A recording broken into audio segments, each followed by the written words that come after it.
Assalamualaikum warahmatullahi wabarakatuh. Alhamdulillah wassalatu wassalamu ala Rasulillah Sayyidina wa Maulana Muhammad ibni Abdillah wa ala alihi wa sahbihi wa man da'a bi da'watihi wa istanna bi sunnatihi ila yaumi liqa'i rabbih. Yang dimuliakan Allah Subhanahu wa taala, datuk-datuk, datin-datin, muslimin muslimat, semua yang hadir ini dicatat oleh malaikat sebagai orang mujahid fi sabilillah. Man kharaja fi talabil ilmi, siapa yang keluar rumah untuk menuntut ilmu, fa huwa fi sabilillah, dia sama seperti orang yang berjihad fi sabilillah hatta yarji'a, hingga dia pulang balik ke rumah dengan selamat. Man salaka tariqan, siapa yang melalui suatu jalan, yaltamisu fihi ilman, dia mendapat ilmu di jalan itu, sallallahu lahu bihi tariqan ilal jannah, dimudahkan Allah baginya jalan menuju surga. Majtama'a qaumun fi baitin min buyutillah, sekelompok orang berkumpul di rumah Allah, yatsluna kitab Allah, dia tak ada bicara lain, yang dia bicarakan hanyalah membaca ayat-ayat kitab suci Al-Quran, kitab Allah. Wa yatadarasunahu fima bainahum, kemudian dia mengkaji isinya, membahas makna yang ada dalam ayat dan hadis itu. Nazalat alaihimus sakinah, Allah turunkan ketenangan ke dalam hatinya. Hafat bihimul malaikah, mereka dikelilingi oleh para malaikat. Wa dzakarahumullahu fi man indah, dan mereka dibanggakan Allah kepada para malaikat. Kita ini yang siang ini duduk di surau An-Nur ini, semuanya insyaallah dibanggakan Allah kepada para malaikat.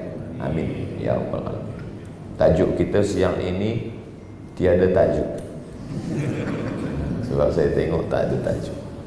Ada seorang lelaki namanya Raja Anak Duit. Jadi kalau dibuat dalam bahasa Melayu, nama dia Raja Anak Duit. Sebab nama dia Malik bin Dinar. Malik Raja bin Anak Dinar Duit. Malik bin Dinar Raja Anak Duit. Tak ada orang yang lebih hebat daripada dia. Gagah, perkasa, banyak harta, mulia, terhormat. Tapi satu saja yang dia kurang, dia tidak mengenal Allah Subhanahu wa ta'ala, tak takut kepada Allah Subhanahu wa ta'ala. Sampai masanya anak dia yang sedang lucu, yang sedang cantik, yang sedang comel, yang sedang disayang, dimanja, diambil Allah Subhanahu wa ta'ala. Biasanya orang kalau kena musibah itu menjadi titik, dia akan berbalik ke pangkal jalan. Manusia ini kalau sudah terlampau jauh berjalan, lupa pada Allah, merasa diri dia sudah hebat, terus bila ada musibah datang, mati, dia merenung sejenak, dia pun balik ke pangkal jalan, taubat, hijrah, taubat nasuha. Tapi Malik bin Dinar tak macam itu. Meninggal anak, sebelum itu dia mabuk, mati anak dia, makin kuat dia mabuk, makin dia menerhaka kepada Allah Subhanahu wa ta'ala. Kenapa anak aku yang mati? Kenapa mesti dia yang diambil Allah? Kenapa bukan yang lain? Dia makin marah kepada Allah Subhanahu wa ta'ala. Sampai akhirnya suatu malam dia pun bermimpi. Dalam mimpinya itu dia menengok anaknya yang kecil perempuan itu datang. Dalam mimpi itu dia masuk ke dalam surga. Lalu kemudian anak perempuannya itu datang menarik dia, menyelamatkan dia. Maka manakala dia terjaga, dia tengok tangan dia. Malah dalam mimpi itu dia masuk ke dalam neraka, belum lagi semua, baru tangannya saja. Terjaga, dia tengok tangannya melepuh. Bangun dia terjaga, dia pun termenung. Kalau mimpi saja melepuh, bagaimana kalau tak mimpi? Bagaimana kalau betul-betul masuk? Rupanya begitu cara Allah Subhanahu wa ta'ala. Akhirnya dia pun bertaubat, taubat nasuha, balik ke pangkal jalan. Dan dia menjalani hidup sebagai seorang yang zuhud. Zuhud bukan berarti meninggalkan dunia, tapi hatinya sudah disibukkan dengan Allah Subhanahu wa ta'ala. Banyak juga orang sekarang menganggap diri dia zuhud, lalu dia tinggalkan dunia. Pada zaman sahabat Sayyidatuna Aisyah radhiyallahu anha, Aisyah berjalan di tepi pasar, dia tengok ada seorang lelaki yang baju dia kusut, jubah dia kuyak, lalu kemudian dia susah, miskin. Aisyah bertanya, man hadha, siapa lelaki ini? Mereka menjawab, huwa azhadun nas. Dialah orang yang paling zuhud. Huwa azhadun nas. Dia orang paling zuhud. Kata Aisyah, karena Umar bin Khattab azhadan nas. Umar bin Khattab itu orang paling zuhud. Idza masya asra. Kalau dia berjalan, jalannya cepat. Wa idza takallama asma. Kalau dia berbicara, suaranya lantang, didengar orang.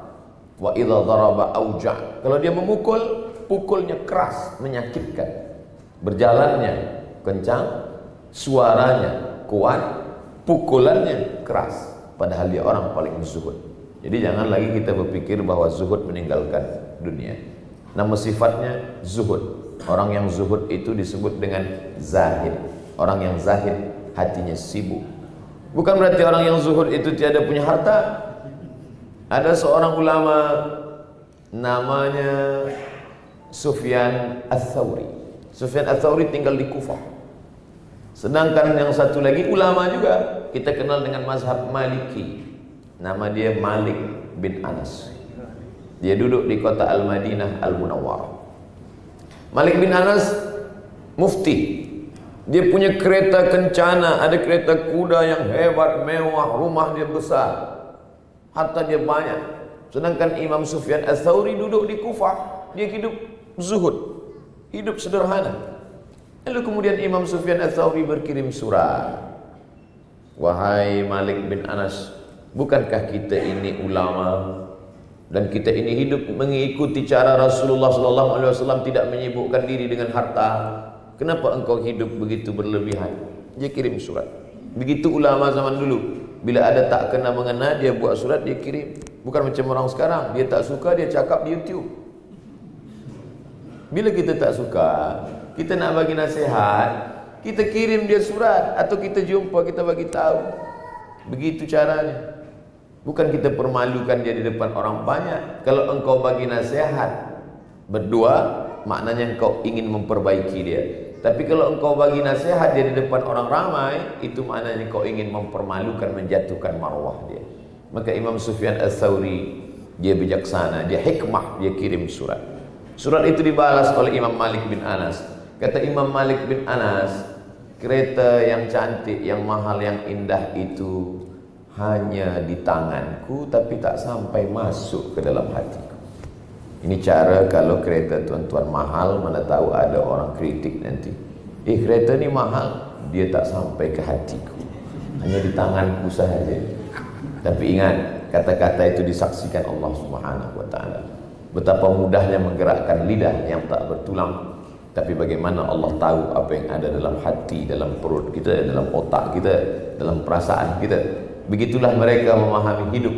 Apa yang ingin saya ceritakan sebenarnya, bahwa dalam hidup ini kita pernah silap, kita pernah khilaf, kita pernah salah. Kullu bani Adam, semua manusia ini khata'un, semuanya pernah salah. Siapa yang baik? Wa khairul khata'ina tawwabun. Orang yang baik bukan yang tak pernah buat dosa. Orang yang baik bukan yang tak pernah khilaf, silap dan salah. Orang yang baik adalah orang yang pernah berbuat silap, khilaf dan salah, lalu kemudian dia sedar, balik ke pangkal jalan. Orang yang balik itu taba yatubu taubat, taubat kepada Allah Subhanahu wa ta'ala. Jangankan kita, jangankan Abdul Somad, sedangkan asal muasal kita Adam alaihi salam pun pernah silap dan salah. Apa kata Allah Subhanahu wa ta'ala? La taqraba hadhihi syajarah, jangan kau dekati pokok kayu ini, fatakuna minadh zalimin, bila kau dekati nanti kau jadi orang zalim. Fa'azallahum syaitan, syaitan menggoda dia, syaitan membuat dia terperosok, tersilap.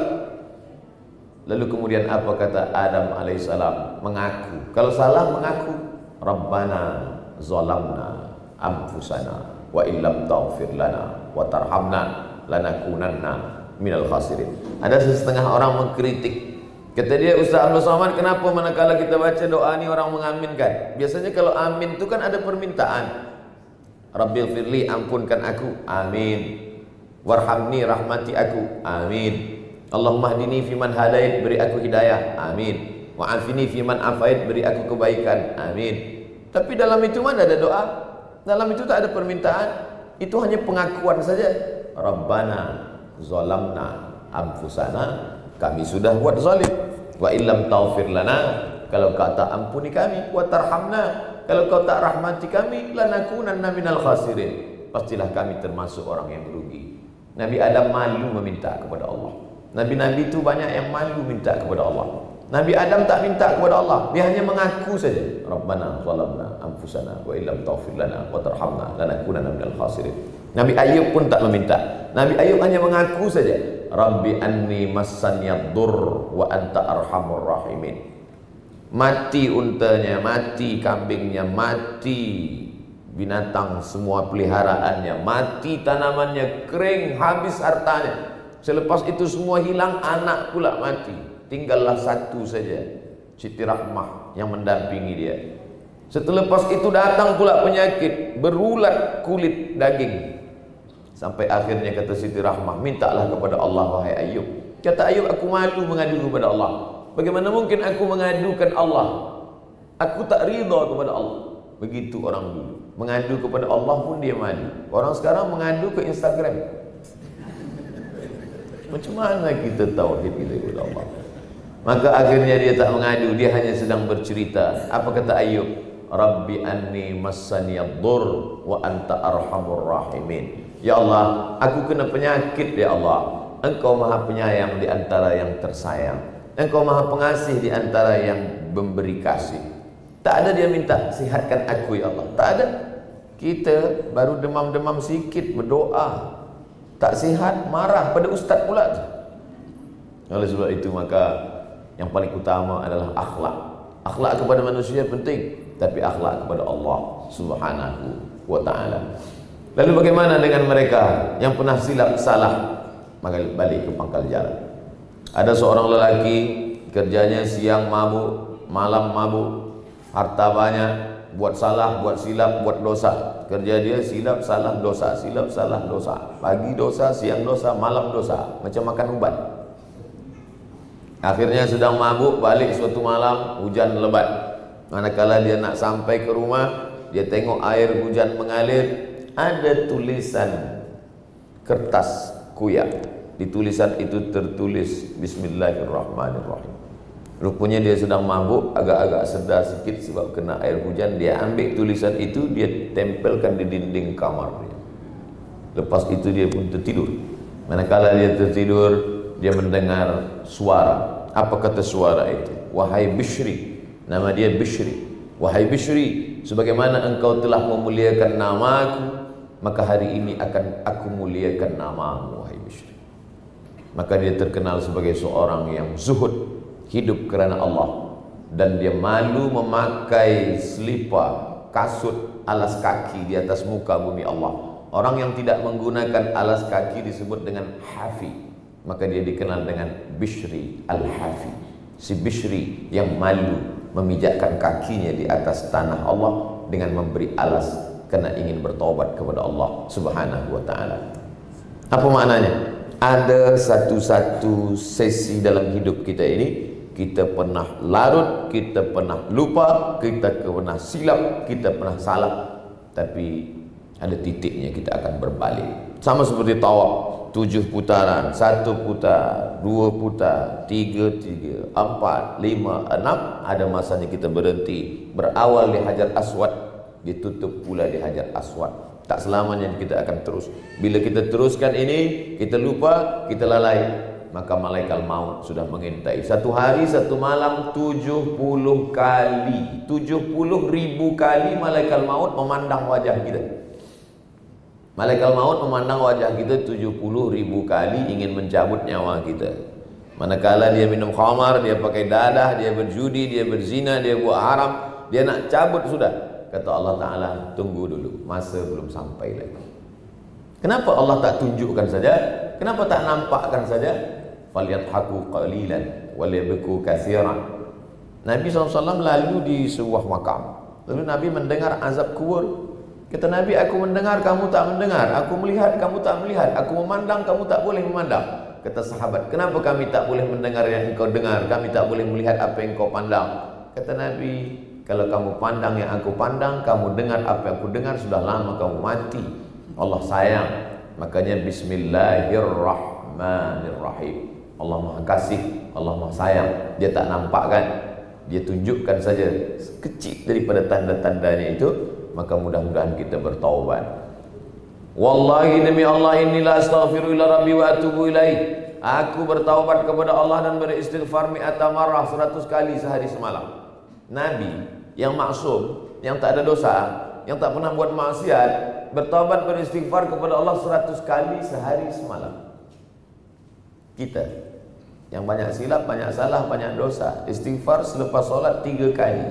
Itu pun tasbih di kanan, remote control di kiri. Astagfirullah, mana tadi? Jadi sebenarnya bila ada orang berdoa, ada orang yang tak sedar dengan doa dia. Dia tak malu dengan doa dia. Apa kata doa dia? Wa adkhilnal jannata ma'al abrar. Masukkanlah aku ke dalam surga bersama Nabi Muhammad sallallahu alaihi wasallam. Kita tak dengar saja cakap malaikat tu. Kalaulah kita dengar komen malaikat, kata malaikat, kau cakap apa tadi? Macam cakap budak-budak tak sedar diri. Macam cakap budak pengsan. Macam mengigau. Betapa jauhnya kita dari Rasulullah sallallahu alaihi wasallam. Nabi ditengok, dipandang, disaksikan oleh Aisyah radhiyallahu anha. Kana Rasulullah sallallahu alaihi wasallam yaqumu minal laili. Nabi salat malam hatta tatafattara qadamahu, sampai bengkak kedua kakinya. Tegak lama, turun darah ke kaki sampai bengkak. Kita lepas azan hingga ke subuh. Subuh pula ada sampai pukul 7 subuh. Na'udzubillah wal iyadzubillah. Oleh sebab itu tak ada cara lain selain balik ke pangkal jalan. Ya ayyuhalladzina amanu, wahai orang beriman, tubu ilallah, taubatlah kepada Allah taubatan nasuha. Taubat zaman Nabi Musa susah. Taubat zaman Nabi Musa ditulis dalam surah Al-Baqarah, awal-awal Al-Quran. Faqtulu anfusakum dzalikum khairul lakum inda bari'ikum fataba alaikum. Kamu kalau mau bertobat, bunuhlah diri kamu. Umat Nabi Musa kalau ingin bertobat, faqtulu anfusakum, bunuh diri kamu, baru diterima Allah tobat. Bagaimana cara bertobat umat zaman Nabi Musa?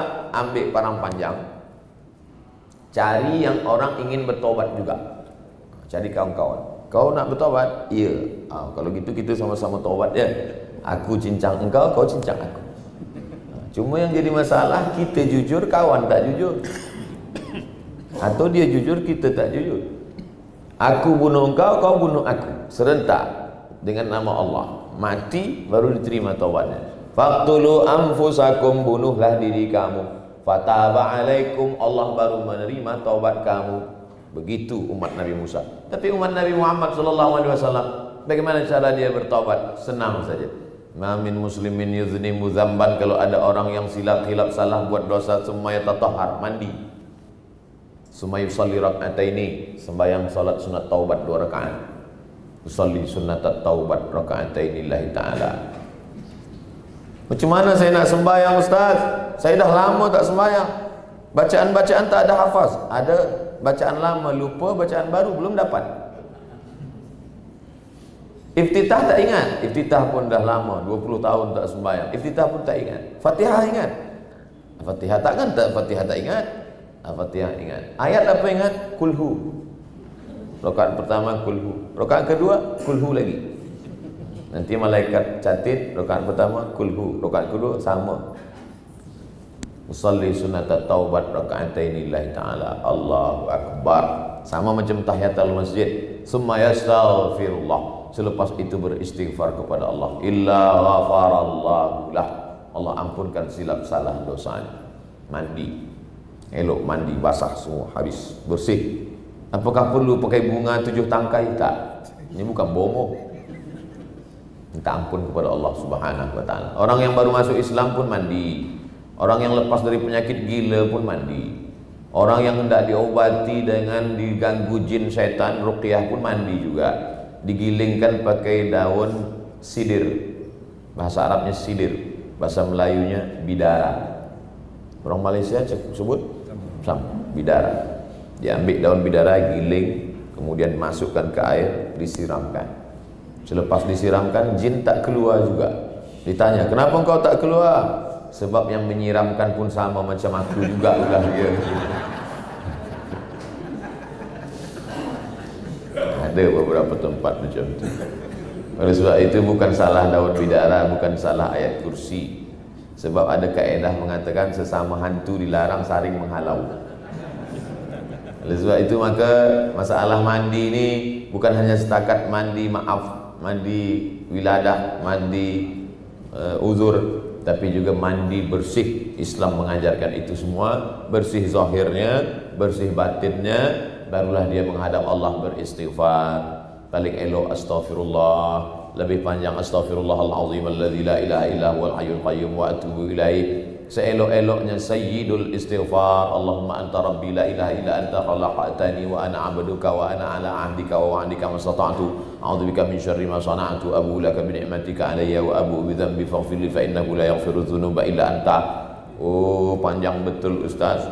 Kami tak boleh tulis, tak boleh recording. Macam mana kami nak menghafaz ni? Senang je. Bukan macam dulu semua nak kena tulis. Sekarang tinggal tulis saja. www.google.com. Tulis di situ Sayyidul Istighfar, image, print, lekatkan di dinding, tengok, letakkan dekat kitchen. Masak pagi tengok, masak siang tengok, masak malam tengok. 3 kali makan takkan tak ingat. Tak juga ingat, bakar, masukkan ke kopi, minum. Hafaz tidak, batuk Oleh sebab itu maka ini cara kita membersihkan diri kita kepada Allah Subhanahu wa taala. Selepas itu apakah selesai? Belum. Sebelum kita bertaubat, kata setan, kau jangan taubat dulu. Jangan taubat dulu. Kenapa? Umur kau masih panjang. Wala udillannahum, aku sesatkan mereka, aku pesongkan jalan mereka, aku bengkokkan jalan mereka. La aqudanna lahum siratakal mustaqim, jalan yang lurus itu aku bengkokkan. Selepas dia bengkokkan, wala umanniyannahum, aku buat mereka merasa nantilah, esoklah. Ketika saya sedang berjalan di Kahirah, saya tengok ada buku kecil, judulnya Uridu an atub walakin. Uridu an atub walakin, aku nak taubat tapi ni lain buat masalah. Bila awak nak taubat, nantilah lepas pencen. Bila nak taubat, nantilah agak tua-tua sikit.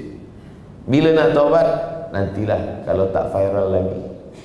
Oh, malaikat maut idza jaa ajaluhum, kalau ajal sudah sampai, la yastakhiruna sa'atan, tak dapat ditunda sesaat, wala yastaqdimun, tak pula dapat dimajukan walaupun sesaat. Kata orang Melayu, mumbang jatuh, kelapa pun jatuh. Kelapa muda yang busuk, orang Melayu tempat kami mengatakan itu mumbang namanya, bukan kumbang. Mumbang jatuh, kelapa pun jatuh. Jangankan kelapa tua, kelapa muda pun jatuh. Jangankan kelapa muda, mayangnya pun jatuh. Sampai masanya kita akan jatuh juga. Hidup ini bukan lama, tapi saya tak ingin selepas tazkirah cerita mati ini balik dari sini semuanya lemah. Macam mana program kita tahun depan? Saya fikirkan lagi kita nak mati. Bukan itu maksud saya. Yang ada bisnis makin semangat. Yang ada lagu-lagu yang mendekatkan orang kepada agama Allah, buat lagi, makin semangat. Sebab kita ni hidup, kita buat banyak-banyak amal supaya sebagai bekal menghadap Allah Subhanahu wa taala. Keluar daripada surau, apa doa keluar surau? Allahumma inni as'aluka min fadlik, beri aku rezekimu ya Allah. Kenapa keluar surau minta rezeki? Sebab hanya dengan harta yang banyak kita boleh dekat kepada Allah. Banyak orang Islam ni silap, salah. Dia sangka sebelum taubat dia cari harta, selepas taubat dia ingin mati saja. Sebelum taubat dia banyak usaha, selepas bertaubat dia berhenti berusaha. Salah, tak betul. Selepas bertaubat makin semangat lagi. Man bana masjidan, siapa yang membina masjid, banallah mislahu baitan fil jannah, dibinakan Allah untuknya satu tempat di surga. Siapa yang sanggup membina masjid cantik, indah, luar biasa macam ni kalau bukan orang yang punya ekonomi kuat? Oleh sebab itu maka kita tetap berusaha. Laisa bi khairikum man taraka dunyahu li akhirati. Orang yang baik bukan yang meninggalkan dunianya hanya akhirat saja. Wala akhiratahu li dunyahu. Bukan orang yang meninggalkan akhirat, dunia saja. Liusiba minhuma jami'an, dapat dua-duanya. Itulah mengapa kalau kita tawaf itu doanya dari Rukun Yamani ke Hajar Aswad, Rabbana atina fid dunya hasanah. Dunianya dulu hasanah. Macam mana nak dapat akhirat hasanah kalau dunianya sayyi'ah, kalau dunianya syaqiyah? Rabbana atina fid dunya hasanah wa fil akhirati hasanah wa qina adzabannar. Saya ni dah taubat Ustaz, saya nak cari amalan akhirat saja, dunia ni dah saya tinggalkan. Mana boleh? Wabtaghi fima ataakallahu daral akhirah. Carilah segala yang engkau siapkan bekal akhirat. Wala tansa nasibaka minad dunya. Tapi jangan lupa bekal di dunia. Allah menyebut dalam Quran, la tansa nasibaka minad dunya. Jangan lupa bekal di dunia. Ini sekarang banyak orang silap menghadapi hidup ini. Islam jalan tengah. Ada yang satu mencari harta, cari harta, cari harta, cari harta. Yang satu tak mau sama sekali. Islam jalan tengah. Carilah, tapi dia sebagai bekal. Ana wa kafilul yatim kahataini fil jannah. Aku dan orang yang membagi makan pada anak yatim seperti ini nanti dekatnya di dalam surga. Siapa yang boleh membesarkan, menyekolahkan anak yatim kalau bukan orang yang baik, yang kaya raya? Siapa yang boleh membina masjid? Ara'aital ladzi yukadzibu biddin, tahukah kamu siapa itu orang yang mendustakan agama? Orang yang mendustakan agama bukan orang mabuk, orang mendustakan agama bukan orang berzina, orang yang mendustakan agama bukan orang yang pakai dada. Siapa orang yang mendustakan agama? Fadzalikal ladzi yad'ul yatim, membiarkan anak yatim. Wala yahuddu ala ta'amil miskin. Yatim dulu, miskin baru salat. Bukan salat dulu, yatim dulu, miskin dulu. Fawailul lil musallin. Ustaz, mari kita salat. Nantilah, salat itu nomor 3. Apa? Marah dia. Mana betul salat nomor 3? Fadzalikal ladzi yad'ul yatim wa la yahuddu 'ala ta'amil miskin. Fawailul lil musallin. Tapi jangan ini dijadikan dalil untuk lambat sembahyang. Bila kita makin mengaji, makin takut pada Allah, teruskan. Makin mengaji, makin banyak berinfak, berwakaf, bersedekah, teruskan. Tapi bila makin mengaji hanya ingin mencari-cari dalil untuk membela diri walaupun salah, hentikan. Kerana setan sedang bermain. Sebelum bertobat, apa kata setan? Tobat nantilah. Selepas bertobat, apa kata setan?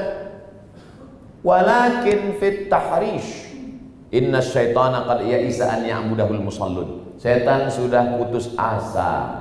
Sudah tak ada harapan bagi setan untuk menggoda orang yang sudah sholat. Kalau ada orang yang buat silap salah dosa, dia mandi, dia bertobat, dia beristighfar, dia masuk masjid, setan tidak lagi goda dia untuk menyembah aku. Setan tak lagi berkata sembah aku, tidak. Walakin fit tahrish, ditanamkan permusuhan di dalam hati. Berkelahi, hatinya bercawang, hatinya sudah mulai rosak. Datanglah tipu, datanglah ribah, datanglah namimah. Dia memang dah tobat, tapi nampaknya dia belum lagi. Tobat yang sempurna itu aku. Oh, siapa yang selalu berkata aku? Ana rabbukumul a'la, aku yang paling tinggi, kata Fir'aun. Innama utituhu ala ilmin indi, ilmu aku yang paling banyak, kata Qarun. Ana khairum minhu, aku lebih baik daripada dia, kata Iblis. Iblis, Fir'aun, Qarun. Jadi kalau ada kita suka berkata aku lebih baik, berarti kita lah yang keempat. Iblis, Fir'aun, Qarun, kita. Na'udzubillah. Oleh sebab itu, man tawadha'a lillah, siapa yang merendahkan kepalanya ke lantai kerana Allah, illa rafa'ahu Allah, Allah akan mengangkat dia. Ustaz Abdul Somad, apa tanda taubat kita diterima Allah Subhanahu wa taala? Buka tafsir Ibnu Katsir dalam pembahasan muqaddimah surah Inna anzalnahu fi lailatul qadar. Allah rahasiakan tak ada yang tahu siapa dapat Lailatul Qadar. Allah rahasiakan tak ada yang tahu siapa dapat solat wusta. Allah rahasiakan tak ada yang tahu siapa dapat taubat nasuha. Allah rahasiakan tak ada yang tahu siapa dapat haji mabrur. Kenapa? Supaya kita terus berusaha. Katanya Ustaz Somad, kalau kita dapat haji mabrur balik dari Makkah, muka kita bercahaya putih. Oh, kesian yang hitam kurus. Saya nak bela diri saya dia. Nanti ada kita tengok dia jenguk balik umrah, balik haji, Masya Allah, tabarakallah, awak ni mabrur lah, makin putih, makin bercahaya, makin gemuk. Rupa selama di Makkah makan tidur di hotel, tak pernah ke masjid. Sembahyang pun di hotel, sembahyang di hotel, keluar bilik hotel, nampak Masjidil Haram, Allah Akbar. Salam, selfie, balik bilik. Apa ni? Ibadah apa ni? Oleh sebab itu maka tak boleh kita tengok dari zahir. Nahnu nahkumu bizawahir. Kita menengok zahir. Wallahu yatawalla sarair. Allah menengok batin. Innallaha la yanzuru ila ajsamikum. Allah tak menengok bentuk badan kamu, wala ila suwarikum. Allah tak menengok rupa wajah kamu. Lalu yang dipandang Allah itu apa? Walakin yanzuru ila qulubikum. Yang dipandang Allah hati kamu. Bersihkan hati, sucikan hati, jauhkan dari riya, jauhkan dari sum'ah, jauhkan dari takbur, jauhkan dari fasik, jauhkan dari munafik, jauhkan dari kufur. Minta kepada Allah, Allahumma ja'alni minat tawabin, masukkan aku orang bertaubat, wa ja'alni minal mutatahhirin, masukkan aku orang yang mensucikan hati, wa ja'alni min ibadikas salihin. Yang penting hati. Tapi jangan sebab tazkirah saya yang penting bersihkan hati, esok semua tak ada mementingkan. Pergi ke surau tazkirah, baju pun 2-3 kali hari dah tak bertukar. Ditanya orang, kenapa awak macam ni? Yang penting hati. Sebab dalam doa melihat muka di cermin kita diajarkan Allahumma kama hasanta khalqi. Innallaha jamil. Innallaha jamil. Allah tu cantik. Allah tu elok. Allah tu maha mulia. Yuhibbul jamal. Allah suka pada yang elok-elok. Allah suka pada yang cantik-cantik. Ya Rasulullah, ya. Bagaimana kalau ada orang selipanya, kasutnya cantik, bajunya cantik, apakah itu tanda takbur? Innallaha jamilun yuhibbul jamal. Nabi menjawab, Allah maha elok dan dia suka pada yang elok-elok.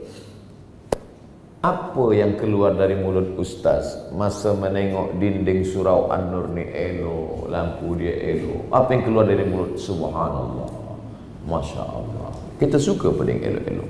Mendengar suara yang elok, Masya Allah. Menengok tulisan elok, Masya Allah. Menengok binaan surau elok, Masya Allah. Tabarakallah, Subhanallah. Mengingatkan pada Allah. Tapi yang melampau, yang sudah elok tak usah lagi. Sebab setan mengatakan, dia sesatkan, lepas itu bila engkau ubah ini kau makin elok, bila kau ubah ini kau makin elok, bila kau ubah ini kau makin elok. La'anallahul washimat. Hadis riwayat Abdullah bin Mas'ud 5. Allah melaknat washimat. Washimat perempuan yang membuat tattoo. Tattoo ke tatu? Tatu. Allah melaknat perempuan yang buat tatu. Kenapa perempuan? Kenapa bukan lelaki? Sebab pada zaman dulu, sekarang pun saya tengok masa pergi umrah, ada tu perempuan-perempuan Arab Badui yang tinggal di Arab, dia buat tattoo di sini, sini, di sini, di sini. Arab Badui yang di kampung-kampung. 1, 2, 3. Sebab dulu yang pakai tattoo ni perempuan. La'anallahul washimat. Allah melaknat perempuan yang buat tattoo. Wal mutashimat, yang minta buatkan tattoo. Pertama, tukang buat tattoo. Yang kedua, minta buatkan. Awak kenapa bertattoo? Saya tak ada minta. Terus masa saya tidur, kawan saya bagi hadiah, surprise. Wal mutanammisat, mencabut, mencukur, menghilangkan. Ini bulu mata ke alis mata? Ini bulu. Dia cabut, dia buang. Sebab dulu perempuan, lelaki dipuji, lelaki memuji perempuan. Apa kata orang Melayu zaman dulu? Rambut bak mayang terurai, alis bak semut beriring. Makna semut beriring, nampak semut beriring. Tapi selepas tua macam semut kena minyak lampu. Al-wasimat, wal mutasimat, wal mutanammisat, wal mutafallijat, yang mengubah-ubah gigi. Gigi diubah. Zaman dulu orang tak pandai mengubah gigi. Orang sekarang Masya Allah, bukan untuk baik, untuk style. Bahkan pakai color macam-macam. Isnin blue, Selasa pink, Rabu macam-macam. Oleh sebab itu, wal mughayyirat lil husni, merubah ciptaan. Sebenarnya mereka yang mengubah itu saja yang merasa. Sebab setan membisikkan, wala umanniyannahum, setan membisikkan, kalau kau buat ini kau makin cantik, kalau kau buat ini kau makin cantik, kalau kau buat ini. Saya pernah ditunjukkan orang, Ustaz Somad, ini adalah orang yang paling cantik. Menurut Ustaz ni cantik tak? Kata saya biasa aja. Tapi ini bibir paling seksi. Saya tengok macam panas dalam je. Oleh sebab itu apa maknanya? Sebenarnya orang lain menengok biasa saja. Tapi kerana setan mengatakan kau lebih cantik, kau paling hebat, kau paling. Nauzubillah. Itulah makanya kita selalu diajarkan auzubillahi minasyaitonirrajim. Auzubikalimatillahi tammati min kulli syaitani wa hamati wa min kulli ainil lamma. Selepas salat Allahu la ilaha illa huwal hayyul qayyum la ta'khudhu. Bukan setan ajak kita minum khamar. Bukan setan ajak kita zina, bukan setan ajak kita guna dadah, bukan setan ajak kita makan riba, tapi setan membisikkan kau lebih, sehingga kita perturutkan kehendak setan. Jadi sebenarnya kenapa perempuan itu cantik? Bukan karena memperturutkan setan, tetapi karena bekas pengaruh, kerana tahajud malam. Awak ni cantik bukan main lah. Kenapa cantik? Saya ni berwuduk. Ini bekas wuduk ni, Masya Allah. Jadi kerana wuduk ya. Jadi kau sangka semua ni tayamum ke? Oleh sebab itu kita jauhkan diri dari perbuatan-perbuatan yang dilarang oleh Allah Subhanahu Wa Taala. Nampaknya kecil. Kalau orang yang baru-baru taubat lagi, yang dia tahan diri dia daripada khamar, dia tahan diri dia daripada zina, dia tahan diri dia daripada makan riba, dia tahan diri dia daripada riba. Tapi selepas itu mulai lebih tinggi, maka kita harus menjaga, mesti menjaga hati kita ini daripada yang dapat menjerumuskan kita. Maka kalau jumpa ulama, malam tadi saya jumpa dengan Al-Habib Ali Zainal Abidin di Stadium Melawati. Habib, doakan saya istiqamah. Habib, doakan supaya hati saya jangan merasa riak. Apa kata Habib Ali? Man khafa salima. Siapa yang takut, insya Allah selamat. Selama ada rasa takut dalam hati, insya Allah selamat. Orang yang takut jatuh, insya Allah tak jatuh. Semua orang yang jatuh kerana dia rasa diri dia tak jatuh. Makanya orang kalau dia nampak lubang besar di depan, dia tak akan jatuh ke dalam. Biasanya orang terjatuh sebab dia sangka tak ada lubang, air saja, rupanya besar di dalam, dia akan masuk. Orang tak akan jatuh sebab batu besar. Batu besar tak membuat orang jatuh. Yang membuat orang jatuh apa? Kulit pisang. Sebab dia sangka ini tak membuat dia jatuh. Man khafa, siapa yang takut, dia pasti akan selamat. Oleh sebab itu sentiasa ada rasa takut dalam hati. Boleh jadi ini hari terakhir engkau bagi tazkirah Abdul Somad, takutlah. Maka selalu saya bagi tazkirah, saya selalu merasa ini last tazkirah. Lepas ini saya mati. Maka saya mesti sampaikan ayat-ayat yang paling baik, hadis-hadis yang paling baik, fatwa-fatwa ulama yang paling elok. Inilah amal yang akan saya bawa mati. Selepas ini saya akan mati.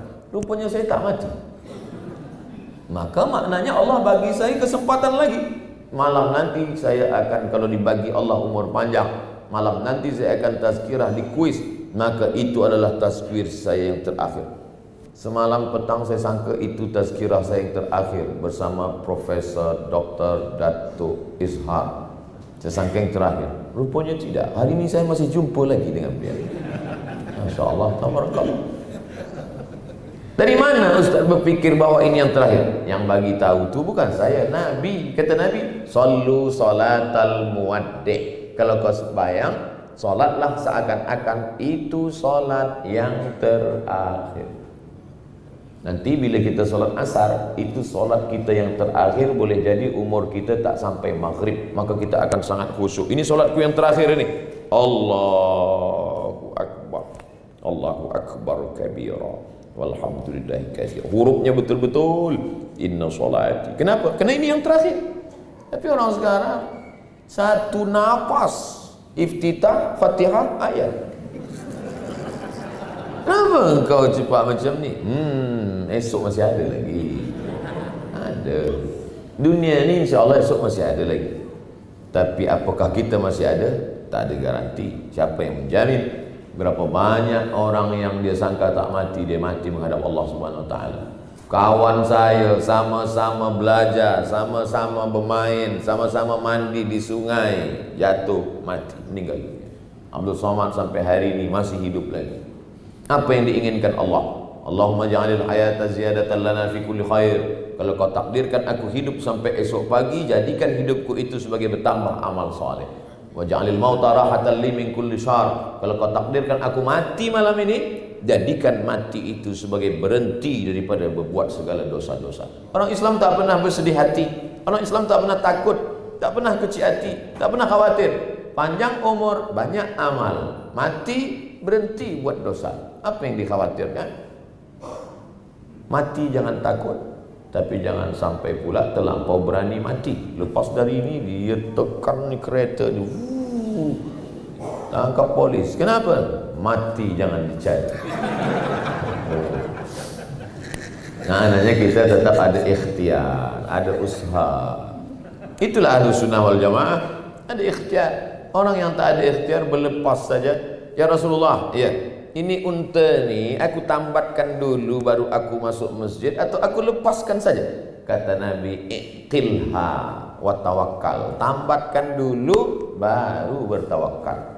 Kita mesti ada program 2020. Apa yang mesti kita buat? Macam mana? Awak ada program 2020 ni, nak buat berapa tazkirah, nak tulis berapa buku, nak buat berapa program kajian, nak memberi makan yatim fakir miskin berapa? Dah ada? Oh, saya mesti kerja keras 2020 ni Ustaz. Kenapa kerja keras 2020? Sebab ini tahun tikus kayu. Apa ni? Kita bekerja keras sebab iman kepada Allah, sebab mati, bukan percaya kepada ramalan-ramalan. Man atakahinan, siapa yang percaya kepada dukun, percaya kepada peramal, percaya kepada bomoh, fasaddaqahu bima yaqul, percaya dia pada ucapannya, falam tuqbal lahu salatun arba'ina yauman arba'ina lailah, tak diterima sembahyang yang 40 hari 40 malam.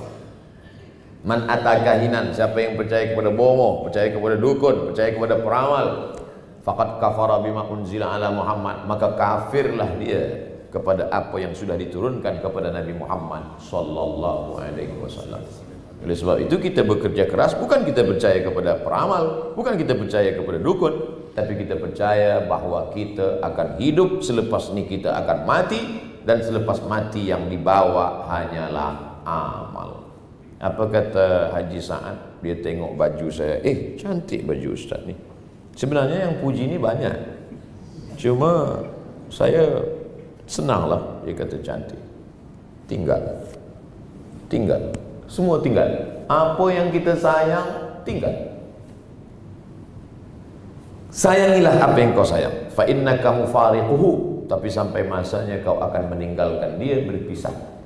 Seorang perempuan yang menangis di tepi kubur laki suami dia menangis, abang jangan tinggalkan aku. Cubalah biarkan. Mahu tak dia masuk ke dalam? Saya dah beberapa kali mengiring jenazah.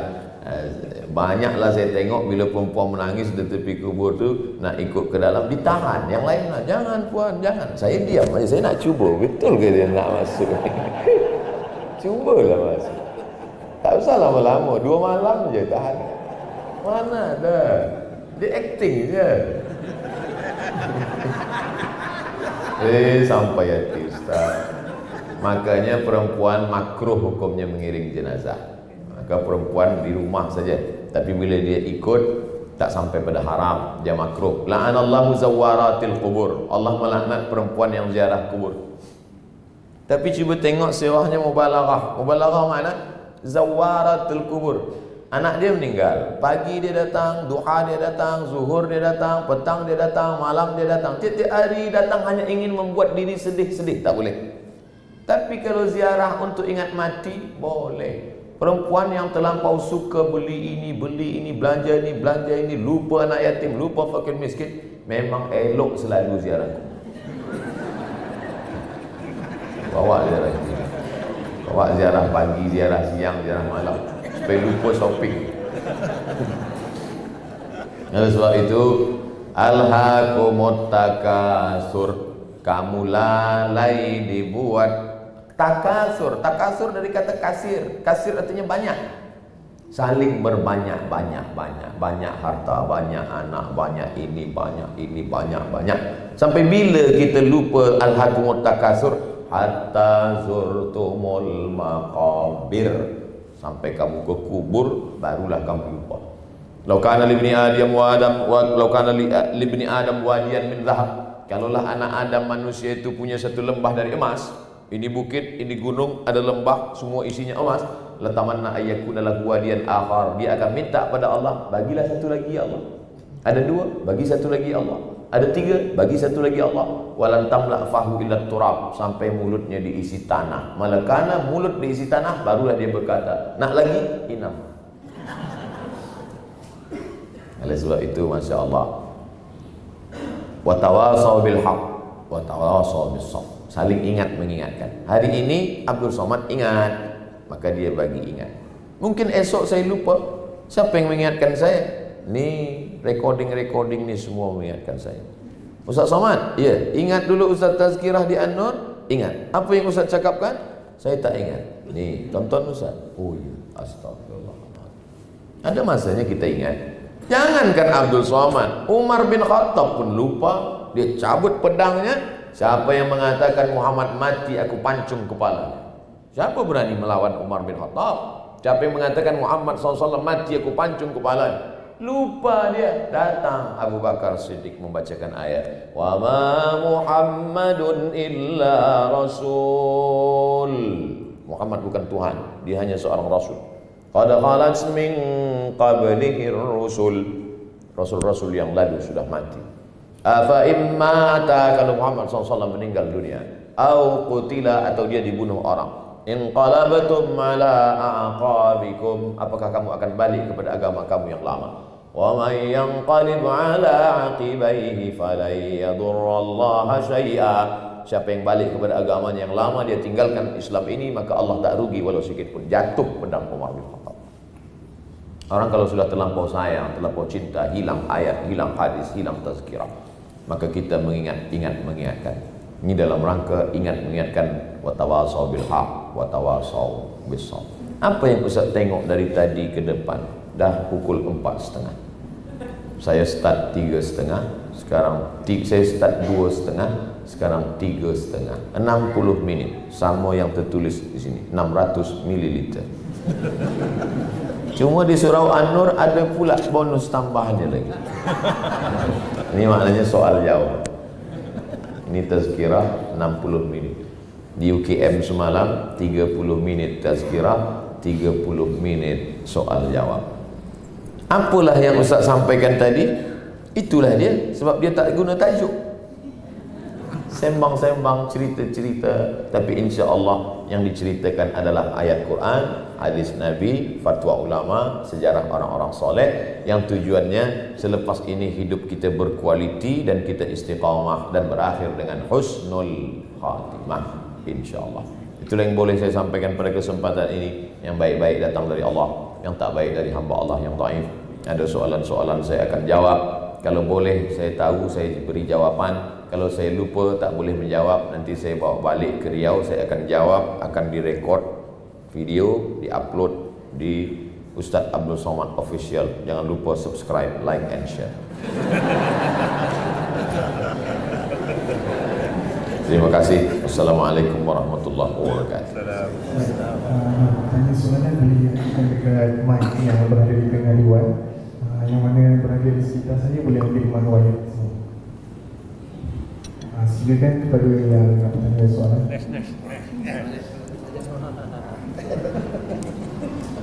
Masuk aja Rahim.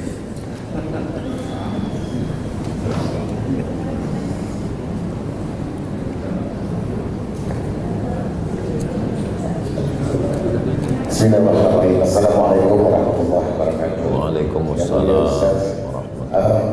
Cuma saya nak tanya soalan.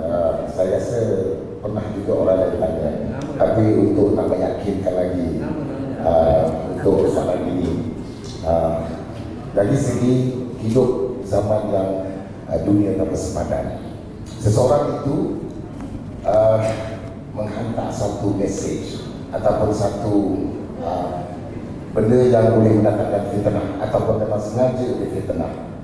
Kemudian ini orang yang nomor 2 dapat. Bila dia dapat, dia forward kepada grup yang satu. Dalam grup ini lebih daripada 20 atau 100 orang. Kemudian 100 orang ini pun hantar lagi kepada rakan-rakan yang lain. Fitnah yang dilakukan. Akhirnya di antara mereka ini tahu ini fitnah dan merasakan taubat. Mohon taubat kepada Allah SWT. Bagaimanakah tidak menebus dosanya apabila seseorang itu telah tahu dia memforwardkan fitnah itu kepada beratus mungkin beribu orang yang telah pun membaca. Itu soalan saya. Nama saya Nash Jamaluddin. Masya Allah. Jamal artinya elok, din agama, Jamaluddin keelokan agama. Allah. Tapi mimnya mesti panjang, Jamal elok. Kalau pendek Jamal unta. Mesti panjang Jamal. Tapi lebih baik elok Jamal. Jamal. Terima kasih Datuk Jamaluddin. Ada orang bertanya, mungkinkah agama yang umurnya 14 abad silam, 1441 tahun yang lalu, zaman onta, boleh mengatur hidup kita zaman pesawat terbang? Maka Islam tidak pernah mengatur kita nak naik kereta, naik motosikal, berjalan kaki, atau naik unta, atau naik lembu, atau naik kerbau, atau naik pesawat. Yang diatur Allah adalah bagaimana kita menjalani kehidupan. Maka Islam akan sesuai setiap waktu, tempat dan zaman. Al-Islam salihun likulli zaman wa makan. Islam akan tetap sesuai di semua tempat dan waktu. Bagaimana kalau ada orang membawa berita fitnah? Dalam Islam dari dulu hingga sekarang ayatnya sama. In ja'akum fasiqun binaba'in. Kalau ada orang datang bawa berita, fatabayyanu, tabayyun, bayan, clear, jelas. Kita mesti clear, betul ke? Tanya orang yang tahu. Pada malam ini malaikat-malaikat berkeliling di Ka'bah, maka semua umat mesti melakukan perbuatan ini.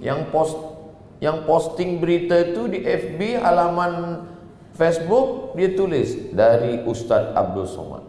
Banyaklah orang tanya ke saya, betul ke ini Ustaz buat? Maka saya pun post di Instagram official yang rasmi bahwa ini hoax, ini tak betul, ini fitnah. Maka kita mesti jelaskan. Bagaimana kalau sudah berlalu?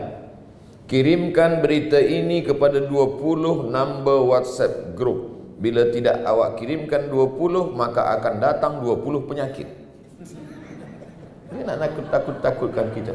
Itulah gunanya kita ada komuniti, ada pengajian, surau. Kita tanya pada ustaz bila dia terkait agama. Kalau terkait masalah yang lain, kita tanya pada orang yang tahu. Fas'alu ahla zikri, tanya orang yang tahu. In kuntum la ta'lamun. Kalau sudah terlanjur, terlampau, kita tak boleh ulang balik, macam mana? Sekarang kita ada laman FB, ada laman Twitter, kita bagi tahu. Sahabat-sahabat, kawan-kawan, sebenarnya ini memalukan bagi saya, tapi saya nak bagi tahu bahawa saya sudah tersilap, tersalah. Saya mohon maaf. Lebih baik kita minta maaf, minta ampun di dunia daripada kita cari dia di akhirat nanti. Siapa kita? Nabi Muhammad SAW pun naik ke atas mimbar. Nabi meninggal hari Isnin, dia naik ke atas mimbar hari Rabu, Khamis, Jumat, Sabtu, Ahad, Isnin. 5 hari sebelum meninggal Nabi naik ke atas mimbar minta maaf. Man kuntu jalattu lahu zahran, siapa yang pernah aku aniaya, kena cambuknya ke pundak belakang dia, hadza zahri, ini pundak belakang Muhammad, sila balas. Man kuntu syatamtu lahu irdan, siapa yang pernah aku caci maki, sakit hati dia, hadza irdi, ini harga diri Muhammad, sila balas. Siapa yang pernah aku pinjam duit dia, kata Nabi, tuntutlah aku akan bayar. Tegak seorang sahabat. Apa kata dia? Innalaka alayya salasa darahim. Engkau pernah pinjam hutang 3 dirham. Kata Nabi kepada Fadl. Fadl duduk di bawah. Idfa' ya Fadl. Wahai Fadl, bayarkan hutang. Itu menunjukkan kalau kita tanya orang, siapa yang sakit hati pada Abdul Somad, yang dulu pernah sakit tangannya, sakit kakinya, balas. Semua diam. Siapa yang sakit hatinya, balas. Semua diam. Siapa yang pernah pinjam duit, ramai orang tegak. Bayar. Sebab nanti di dunia di mana kita cari dia? Sedang di dunia, di akhirat di mana kita cari? Di dunia aja kita payah berjumpa, apalagi di akhirat. Yastaghfuna minan nas wala yastaghfuna minallah. Banyak orang takut kepada manusia, tak takut kepada Allah. Banyak orang malu kepada manusia, tak malu kepada Allah. Al-haya'u syu'batun minal iman. Malu adalah bagian daripada iman. Yang pernah terlanjur dulu gambar dia, video dia, cakap dia, maka dia bagi penjelasan. Muslimin muslimat, saya dulu pernah silap salah. Ada yang dulu pernah tidak ada hijab, maka saya silap dan salah, saya minta ampun kepada Allah. Selepas ini kamu jangan share lagi kerana saya sudah bertaubat. Kalau kamu lakukan juga, kamu akan tanggung dosanya. Kamu nanti akan mencari saya di akhirat. Terima kasih. Assalamualaikum warahmatullahi wabarakatuh. Share. Buat vlog pendek 1 menit. Itu saja lagi cara menyelamatkan. InsyaAllah, kalau saya sudah bertaubat, Ustaz Abdul Somad, macam mana dosa-dosa saya yang lalu itu? Illa man taba, siapa yang bertaubat, wa amana, beriman dengan iman yang baik, wa amila amalan salihah, dia beramal saleh, amal saleh. Apa balasan Allah untuk yang sudah melakukan 3 ini? Yubaddilullahu sayyiatihim. Semua dosa-dosa dia di masa lalu hasanat, diganti Allah dengan hasanah. Hasanah 1, kalau banyak hasanat diganti Allah. Mudah-mudahan semua dosa kita yang lalu diganti Allah dengan yang baik-baik. Amin. Allahu a'lam. Assalamualaikum Ustaz. Waalaikumsalam. Bismillahirrahmanirrahim. Syukur alhamdulillah Ustaz dapat bersama dengan kami semua di sini. Alhamdulillah. Saya salah seorang artis Malaysia. Nak bertanya pada Ustaz, Ustaz, manakah yang lebih afdal, belajar agama di YouTube, di TV, tanyalah Ustaz, ataupun hadirkan diri ke majlis-majlis kuliah? Mana yang lebih afdal Ustaz? Untuk pertanyaan saya. Assalamualaikum. Waalaikumsalam warahmatullahi wabarakatuh. Kalau ustaznya itu ada, kita kenal, nyata. Ustaz bagi contoh Ustaz Kazim Ilyas misalnya. Ustaz Kazim Ilyas tu ada tak? Ada kan? Nyata dia. Maka kita dengar tazkirah dia di radio, di televisyen, di YouTube. Kita dengar, kita tulis, kita catat, kita amalkan. Maka kita sudah punya hubungan ilmu. Yang tak boleh tu kita tak tahu dia tak. Sebab ada juga di YouTube itu ustaz, dia tak ada di dunia ni. Yang suara saja. Suara tak. Kan ada tu suara dia tapi orangnya tak ada. Anda sudah lalu jalan ini, jangan belok kanan, terus saja. Ada tak ada? Ada. Itu dia tak ada di dunia. Entah siapa dia belajar di mana, apa akidah dia. Kita mesti tahu tuan guru kita ini akidahnya adalah Asy'ari, fiqhnya Syafi'i, tasawufnya Sunni, bukan tasawuf falsafi. Dia beramal, bukan hanya bercerita tapi dia tak beramal. Maka carilah guru. Al-isnad minad din. Guru itu bagian daripada agama. Fanzuru amman ta'khuzu dinakum. Kalau kamu belajar agama, yang pertama perlu kamu cari guru kamu itu siapa, akidahnya apa, fiqhnya apa. Sebab bila kita tulis di YouTube, semua datang. Cubalah tulis di YouTube, saya nak belajar Islam, enter, semua datang. Dari mulai ustaz yang semua ada. Dari mulai bersorban, tak bersorban, berjanggut, tak berjanggut, pakai macam-macam datang. Oleh sebab itu pertama kita tetapkan dulu siapa tuan guru. Selepas itu barulah kita belajar. Datang orang bertanya kepada Habib Umar bin Hafiz. Habib Umar bin Hafiz, ya, saya selalu tonton tazkirah Habib. Apakah saya ini dikira sebagai murid Habib? Kata Habib Umar bin Hafiz, ta'allugal galbi. Ab itu orang Yaman sebut G, ta'allugal galbi, hubungan hati. Bila engkau punya hubungan yang kuat hati dengan saya, kamu baca, kamu belajar, baca Diyaul Lami, baca maulid, baca solawat, mendengar, maka ada hubungan guru dengan murid. Tapi yang paling afdalnya adalah berjumpa. Mungkin kita jumpa kajian Habib Ali Zainal Abidin, Ustaz Fulan, jumpa 2-3 kali. Selepas itu kita ikuti tazkirah-tazkirah dia di YouTube. Tapi jangan kerana nak mengejar yang afdal, lalu yang di radio, yang di televisyen, yang ini Awak ada tak ikut dia di YouTube? Tak, saya nak jumpa terus. Yang YouTube tak tengok. YouTube ni bid'ah, wa kullu bid'atin dhalalah, wa kullu dhalalatin finnar. Tak ada zaman Nabi. Ini wasilah, ini cara. Ulama dulu pun kita tak jumpa. Mana kita jumpa dengan Imam Bukhari? Mana kita jumpa dengan Imam Syafi'i? Maka pakai radio, television, Al-Hijrah TV, radio Islamic radio, kemudian buku, YouTube. Ini semua kita guna baik, tapi kenali dia ustaz yang betul-betul supaya kita tak terpesong keluar daripada Ahlus Sunnah wal Jamaah. Wallahu a'lam. Assalamualaikum Ustaz. Waalaikumsalam. Tadi di peringkat awal, nama saya Samsuri. Di peringkat awal tadi Ustaz ada menyebut bahawa Nabi Ayub tidak hormat Allah. Dia tak nak berdoa kepada Allah. Seolah macam dia sorok tadi cuma dia mengaku dia salah. Betul. Jadi soalan saya ni, kenapa dia bilang dia sebagai Nabi kalau dia tak hormat Allah? Rasa-rasa saya tak ada sebut Nabi Ayub tak hormat Allah. Sedang mendengar langsung pun boleh salah faham. Apa lagi mendengar YouTube?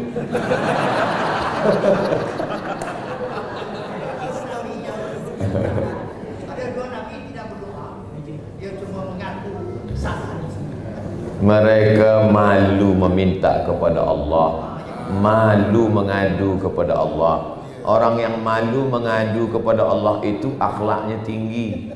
Bukan macam kita sikit-sikit mengadu, demam puyuh pun mengadu. Oleh sebab itu mereka ini orang berakhlak, malu kepada Allah. Maka kata dia, Rabbana zalamna anfusana, Rabbi anni massaniyad durru wa anta arhamur rahimin. Nabi Nuh alaihissalam, Nabi Nuh manakala nampak dia anak dia akan tenggelam, tak ada dia minta kepada Allah, ya Allah selamatkanlah anakku ya Allah. Tak ada. Cuba cari hadis yang ayat yang menyebutkan ya Allah selamatkan anakku, tak ada. Apa kata Nabi Nuh alaihissalam? Ya Rabbi inna bni min ahli. Ya Rabbi ya Allah, inna bni anakku, min ahli keluargaku. Ya Allah anakku keluargaku. Tak ada dia cakap selamatkan dia ya Allah. Nabi Nuh malu meminta kepada Allah Subhanahu wa taala. Bila yang di atas kita ni malu, maka kita pun berakhlak, beradab kepada Allah. Jangan memaksa-maksa Allah, tapi kita tetap berdoa mengikut sunnah Nabi Muhammad sallallahu alaihi wasallam. Makanya saya setiap majlis tetap ditutup dengan doa. Nanti selepas tazkirah ni kita tetap berdoa. Tazkirah saya ini jangan dipotong, di-cut supaya orang faham secara sempurna. Itulah gunanya kita buka soal jawab. Bayangkan kalau tadi lepas tazkirah kita balik, tak ada soal jawab. Esok keluar di newspaper, Abdul Somad mengajarkan Nabi tak nak berdoa kepada Allah. Tak hormat kepada Allah. Nabi Musa berdoa kepada Allah. Rabbi syrah li sadri wa yassir li amri wahlul 'uqdatam min lisani yafqahu qawli waj'al li waziran min ahli. Berikanlah aku seorang yang boleh menolong aku dalam dakwah ini. Harun akhi, Harun saudaraku. Nabi Ibrahim berdoa, Rabbi habli minas salihin. Nabi Zakaria berdoa, Rabbi habli min ladunka dzurriyyatan thayyibah. Ibadur Rahman berdoa, Rabbana hab lana min azwajina wa dzurriyyatina qurrata a'yun waj'alna lil muttaqina imama. Nabi Muhammad berdoa, idza sa'altumullaha fas'aluhul firdaus. Nabi Muhammad berdoa dari Isya sampai subuh malam Jumat 17 Ramadan, malam perang Badar 2 Ramadan. Dia angkat tangannya, jatuh sorbannya, dia hembus angin. Datang Umar bin Ali bin Abi Thalib mengambil sorban naik ke atas. Kata Sayyidina Abu Bakar Siddiq mengambil sorbannya, jatuh. Hasbuka ya Rasulullah, cukuplah itu Rasulullah, tak usah berdoa lagi ya Rasulullah. Kata Rasulullah, aku tetap berdoa. Jadi yang saya ceritakan tadi bagaimana adab malu sebahagian Nabi supaya kita pun beradab kepada Allah. Tapi kita tetap berdoa. Saya tetap berdoa. Cuma jangan memaksa. Maksa. Allah pula dia paksa. Tak kabul, marahnya pada ustaz pula. Ustaz Somad, kenapa doa saya tak dikabulkan Allah? Kalau saya nak marah, saya boleh balas balik. Kenapa marah ke saya? Tapi kerana jamaah, saya jawab. Nabi Musa alaihissalam 40 tahun tersesat di lembah Tih, baru dikabulkan Allah. Nabi Ibrahim alaihissalam minta anak soleh 86 tahun, baru lahir Ismail. 99 tahun, baru lahir Ishak. Nabi Muhammad SAW berdoa minta pindah arah kiblat, turun ayat fawalli wajhaka syatral masjidil haram, pindahlah dari Masjidil Aqsa ke Masjidil Haram. 17 bulan. Nabi Muhammad 17 bulan. Nabi Musa 40 tahun. Nabi Ibrahim 86 tahun. Awak berdoa bila? Pagi tadi. Apa ni? Sesungguhnya bila kita berdoa lama dikabulkan Allah. Kira-kira kalau kita berdoa lama dikabulkan Allah, Allah suka atau tak suka? Allah suka dengan doa kita. Sebenarnya senang aja Allah nak kabulkan. Innama amruhu iza arada syai'an ayakula lahu kun fayakun, selesai. Dia suka menengok kita meleleh air mata di tengah malam. Ya Allah, yang berdoa. Ini sekarang banyak orang selepas sembahyang tak ada doa. Awak tak berdoa lagi? Doa yang lama aja belum diterima, apa tambah baru lagi? Apa ni? Tetaplah berdoa. Wallahu a'lam bishawab. Assalamualaikum Ustaz. Waalaikumsalam. Sebelah sini Ustaz. Saya Ati Zain atau di Malaysia kenal Bungkin. Saya dari Aceh. Sebetulnya banyak pertanyaan karena susah untuk Ustaz. Tapi kalau saya tanya semua nanti Ustaz tak pulang-pulang. Pertanyaan saya yang pertama, saya selalu lihat ibu saya setiap saya pulang Jumat, dia selalu baru sholat zuhur. Sholat zuhur. Setiap saya pulang Jumat selalu sholat zuhur. Mak, kenapa tunggu saya? Saya bukan tunggu awak, tunggu habis orang Jumat pulang. Ya. Sebenarnya setahu saya sehabis azan baru zuhur, ya kan? Nanti kalau saya lambat, mak tak sholat pula, gitu kan? Ya. Oke, itu yang pertama. Yang kedua, saya selalu lihat kawan saya setelah kepergian mak dia selalu macam bercakap. Ini pertanyaan dari dia lah. Dia selalu tanya, mak apa kabar? Mak, saya mau kerja dulu. Sekali itu saya tegur, sebetulnya rasanya kurang baik. Untuk meyakinkan itu, macam mana pandangan Ustaz yang Ustaz tahu? Terima kasih. Assalamualaikum. Waalaikumsalam warahmatullahi wabarakatuh. Dulu masa di kampung, selepas balik sembahyang Jumat, masuk ke rumah, baru mak saya sembahyang zuhur. Jadi bukan mak tuan saja, mak saya pun begitu juga. Dari mana mak-mak kita ni dapat kaji ni? Dari guru-guru dia. Sebab guru-guru dia dalam mazhab Syafi'i ini ihtiyat, kehati-hatiannya tinggi. Tuan-tuan guru sekarang berkata bila waktu zuhur dah masuk, sembahyang zuhur lah. Tapi ulama dulu takut dia. Sebab masa itu jam belum ada lagi, tengok matahari kadang-kadang mendung. Dari mana supaya yakin 100% bahawa zuhur sudah masuk? Balik mereka sembahyang Jumat baru. Tapi zaman sekarang terbalik. Bila puan tunggu laki dia balik sembahyang Jumat, tak balik-balik sebab dia minum kopi dulu. Zaman dah berganti, zaman dah berubah.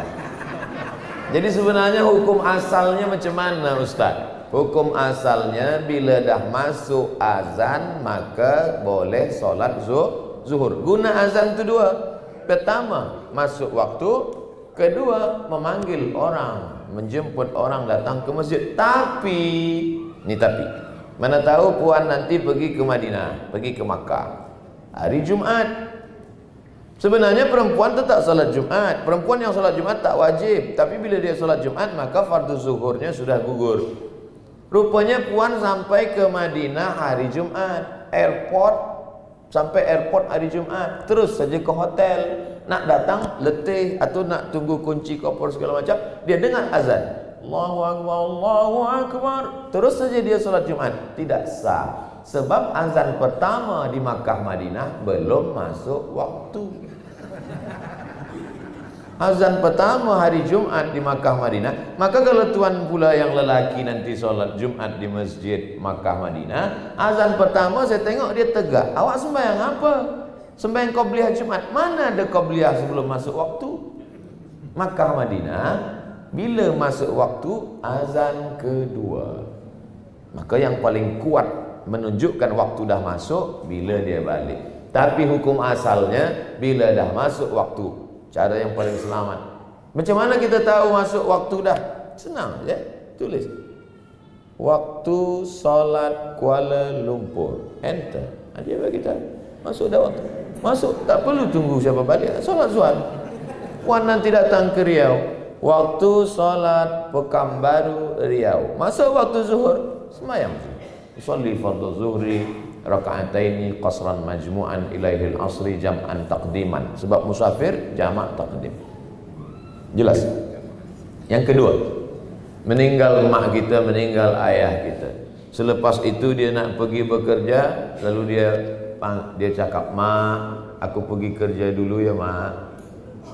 Manakala dia balik, lalu kemudian dia kata, "Mak, apa kabar? Mak sihat." Orang yang mak dia belum mati, belum meninggal, dia kata ni budak ni nak gila. Tapi bagi saya yang sudah merasakan macam mana mak saya meninggal dunia, sebelum saya pergi ke Sudan, masa nak selesaikan finish PhD, saya datang ke rumah almarhumah mak saya sembahyang di tempat dia biasa sembahyang. Saya baca Yasin, saya hadiahkan pahala Yasin, saya hadiahkan pahala Fatihah. Saya ambil air di muka rumah, saya siramkan di pokok bunga yang selalu dia siram. Dengan membuat perbuatan itu, rasa hati saya lapang, rasa rindu saya hilang. Pertanyaan ni kalau orang yang mak dia masih hidup, dia susah jawab. Jadi sebenarnya mereka yang berbicara kepada maknya itu, dia amat sangat rindu, sehingga dia terbayang-bayang. Cuma rindu dia lebih berat daripada rindu saya. Saya hanya setakat solat di tempat solat dia, saya tidur di tempat dia tidur, pakaian-pakaian yang saya simpan kena dengan menengok itu, rindu saya hilang, saya ziarah ke makamnya, hanya sebatas itu. Tapi kalau sampai dia bercakap, mungkin nanti waktu yang akan merubah dia, sebulan, 2 bulan, 3 bulan, setahun, nanti lama-lama dia akan berubah. Bagaimana cara menghilangkan rindu ini? Banyak-banyak baca Quran, banyak-banyak baca tahlil. Datang rindu, baca Yasin. Wa in khatimul Qur'ana, kalau dia khatamkan sekhatam Quran, fahuwa hasanun. Imam Nawawi dalam kitab Majmu' Syarah Muhazzab, seelok-eloknya bacakan sekhatam Quran.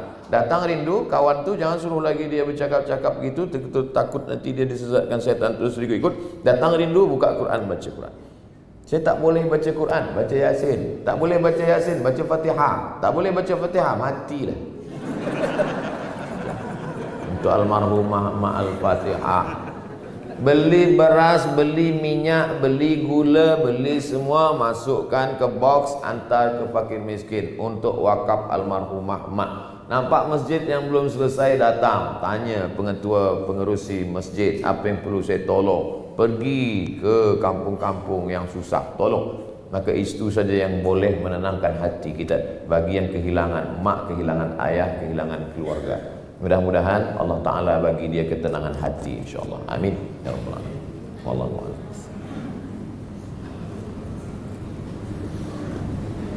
Assalamualaikum Ustaz.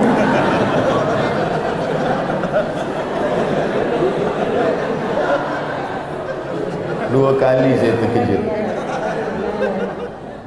Okey. Assalamualaikum warahmatullahi wabarakatuh Ustaz. Waalaikumsalam. Abdul Somad, saya Syuda. Saya nak tanya dengan luas, bagaimana caranya untuk kami sekarang artis wanita yang selalunya berhias, maksudnya makeup ketika keluar dan bekerja, menjaga wuduk. Bolehkah kami berwuduk sebelum makeup? Kami lakukan untuk menjaga solat agar tidak tertinggal waktu solat. Kadang-kadang kami keluar, kami terpaksa solat qada. Kadang-kadang 2-3 solat qada disebabkan kerja. Terima kasih Ustaz. Ya. Nabi mengqada pada perang Khandaq. Dia qada dari zuhur, asar, maghrib, isya, malam dia qada. Sebab menghadapi Ahzab. Ahzab itu yang dihadapinya Yahudi, munafik, kafir, musyrik. Itu yang dihadapi. Yahudi, munafik, kafir, musyrik. 4 golongan yang dihadapi baru dia qada. Rupa-rupanya sekarang ada pula yang qada sebab menghadapi kamera. Maka tak sampai kepada tingkat ini daruratnya. Jangan qada. Solat ni jangan selampau dimudah-mudahkan. Basyiru, beri kabar gembira. Wala tunaffiru, jangan buat orang lari dari Islam. Yassiru, beri kemudahan. Wala tu'assiru, jangan persulit, jangan persusah Islam. Tapi jangan pula terlampau memudah-mudahkan. Sikit-sikit qada, sikit-sikit jamak. Sekarang banyak orang terlampau mudahkan. Pengantin baru duduk jamak. Artis nak syuting qada. Yang boleh jamak takdim tanpa qasar, jamak takhir tanpa qasar ni doktor operation. Dia operation dari pukul 12 hingga pukul 5. Operation panjang. Itu boleh jamak takhir sebab daruratnya tinggi, mati. Bila dia sedang operation solat, sebut dia cakap, tunggu kejap ya, aku nak sembahyang, mati.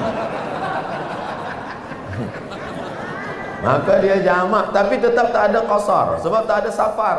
Safar baru boleh qasar 2 rakaat. Tak ada safar tetap jamak takhir. Darurat tingkat tinggi. Atau orang yang cuci darah.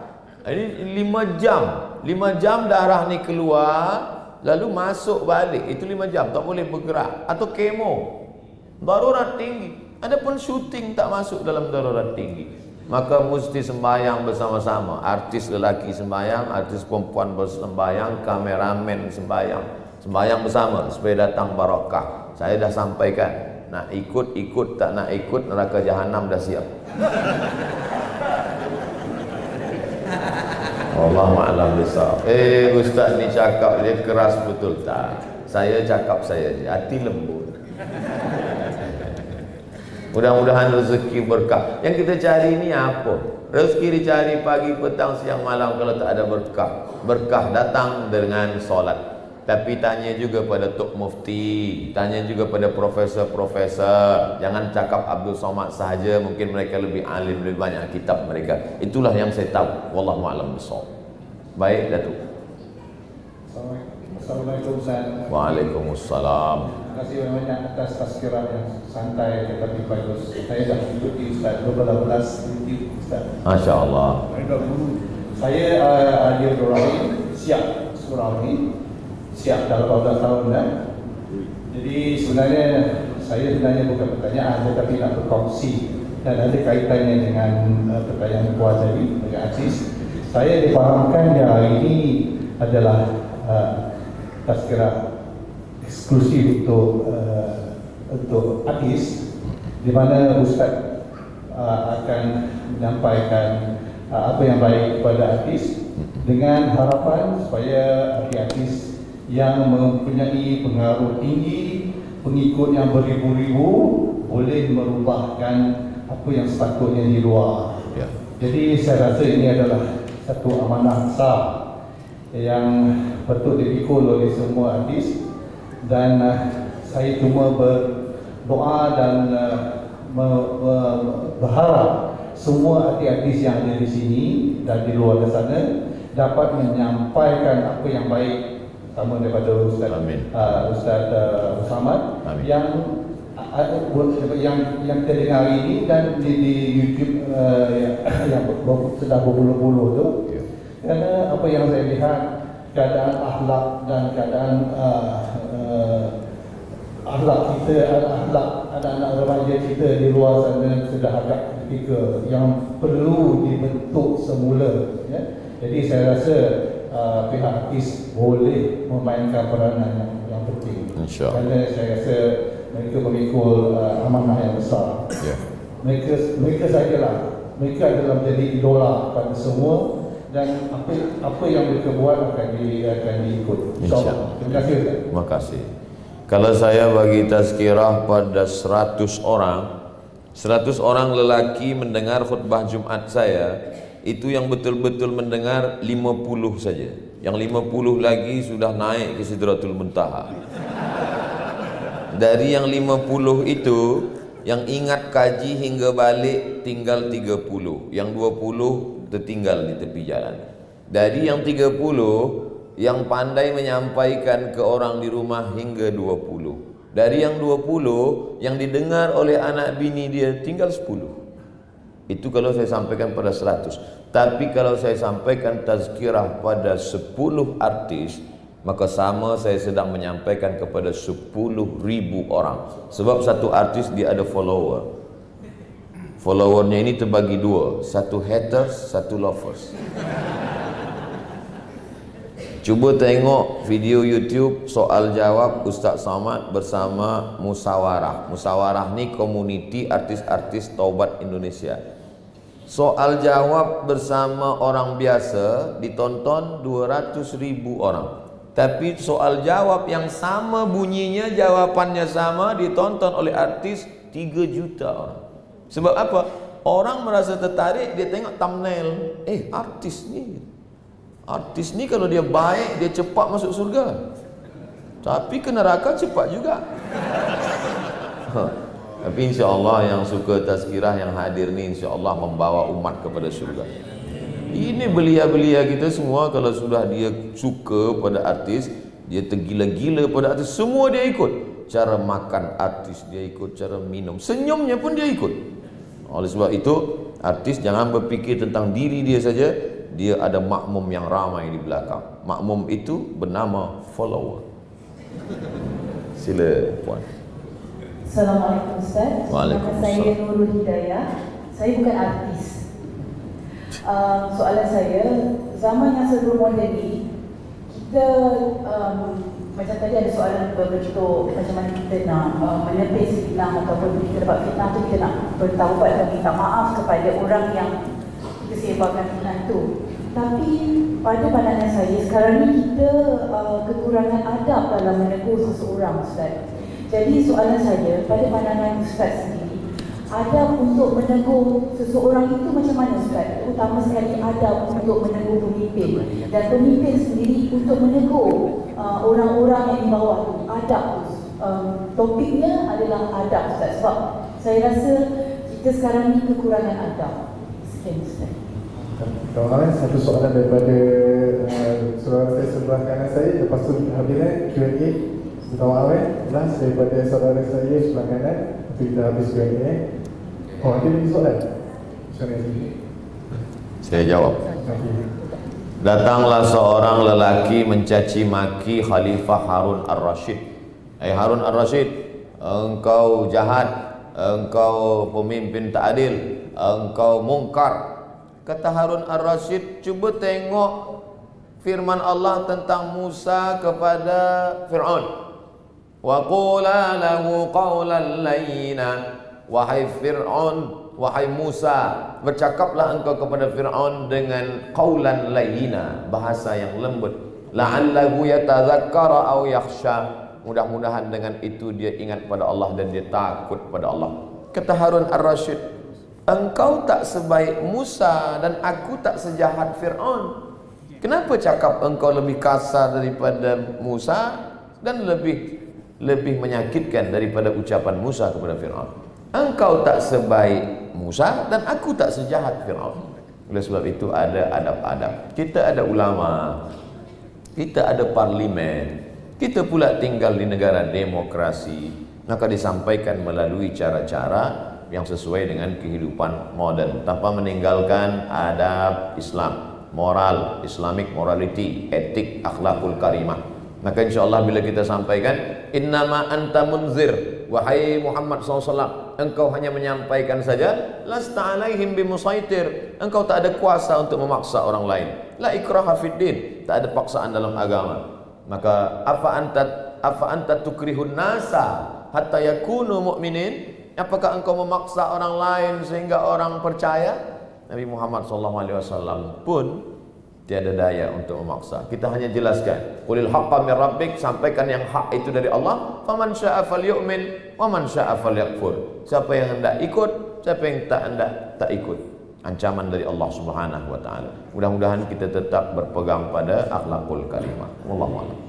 Untuk adil sebab tadi muda dengan perempuan, kita last dengan lelaki dan kepada perempuan betul habis kita adil last lelaki dan soalan satu daripada muslimah okey, muslimin. Assalamualaikum Ustaz. Waalaikumsalam. Saya Roslan Syah, saya artis. Betul awal. Okey, baiklah. Baru ibu kita saya baru meninggal, sekarang dah 46 hari. Saya terkilat kerana saya tidak dapat memandikan jenazah ibu saya kerana diberitahu daripada pihak Datuk Kamali wanita. Sebelum ibu saya meninggal, saya menguruskan ibu saya mandi, buang najis, kemaluan dia supaya saya cuci kebersihan. Dan saya tertanya diri saya, adakah saya masih ada hidup? Saya bersalah tidak kerana kakak saya sibuk, saya sekarang yang menguruskan ibu saya mandi daripada ujung kaki ke ujung rambut. Dan selepas beliau meninggal, saya tidak dapat memandikan. Saya bertanya, apabila saya tengok video dari orang, sebenarnya boleh, awak boleh mandi, tapi saya tak dapat memandikan ibu saya. Itu persoalan saya. Satu, adakah saya berdosa besar semasa ibu saya hidup, saya memandikan semua benda yang saya uruskan. Dan kedua, adakah saya rasa sangat terkilan saya tidak dapat memandikan ibu saya. Dan tukang mandi itu cakap anak lelaki tidak boleh memandikan. Cuma yang terakhir untuk apa? Dirus. Dulu ada seorang ulama namanya Muallim Sanusi. Ustaz guru agama di kampung kami dipanggil Muallim.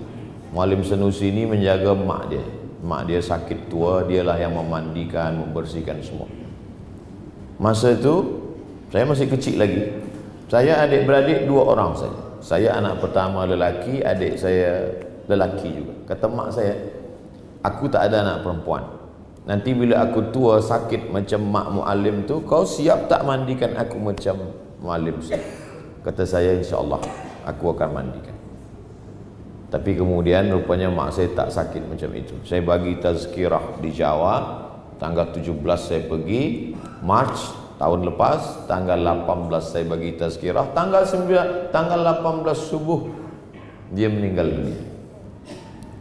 Apakah kerana saya tak sempat memandikan, tak sempat mengurus jenazahnya, lalu saya boleh terus merasa diri saya, aku salah, aku berdosa, aku salah, aku berdosa? Ingat, bisikan syaitan.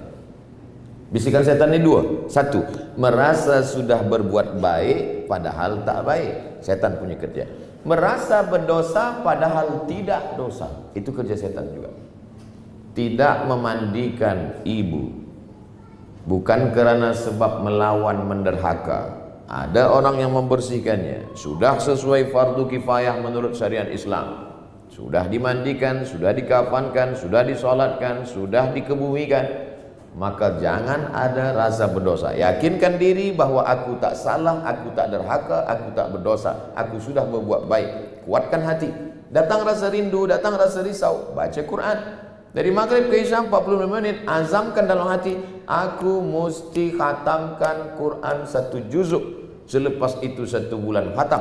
Tak sanggup 1 bulan khatam, setahun ini, dari Ramadan ni ke Ramadan ini.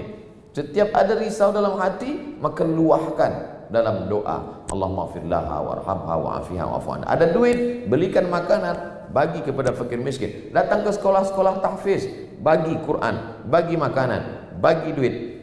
Jangan merasa berdosa, sebab setan akan masuk alladzi waswisu fi sudurin nas minal jinnati wan nas. Setan nak masukkan rasa sedih. Sepanjang umur kita akan rasa sedih, kau salah, kenapa tak kau mandikan, kau tak kau mandikan. Ini perbuatan tak betul.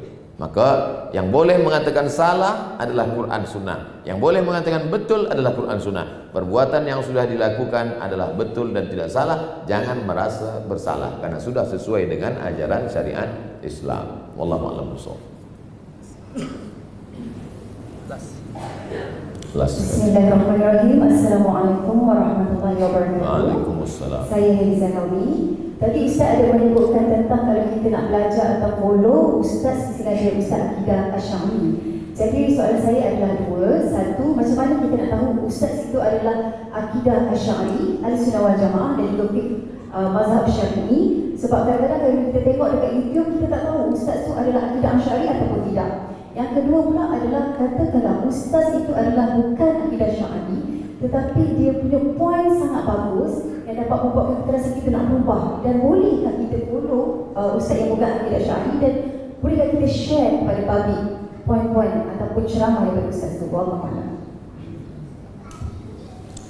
Al-hikmatu dhallatul mu'min. Hikmah itu milik orang beriman. Aina wajadaha fahuwa ahaqqu biha. Di mana saja dia mendapatkannya, maka dia berhak untuk mengambilnya. Bila jam kita hilang, kita tak tahu entah di mana jatuhnya, kemudian diambil oleh orang yang tak seakidah dengan kita. Kemudian suatu hari kita tengok dia pakai, maka dia katakan ini punya saya. Begitulah kebenaran. Kata-kata yang hikmah, baik, melembutkan hati, disampaikan oleh orang yang tidak seakidah, tidak seagama, bolehkan diambil? Maka mengambil. Cuma yang jadi masalah, dia ambil sekali, dia nak ambil dua kali, akhirnya dia suka, dia nak ambil semuanya. Itu nanti yang membuat kita rosak. Itulah mengapa perlunya kepada akidah.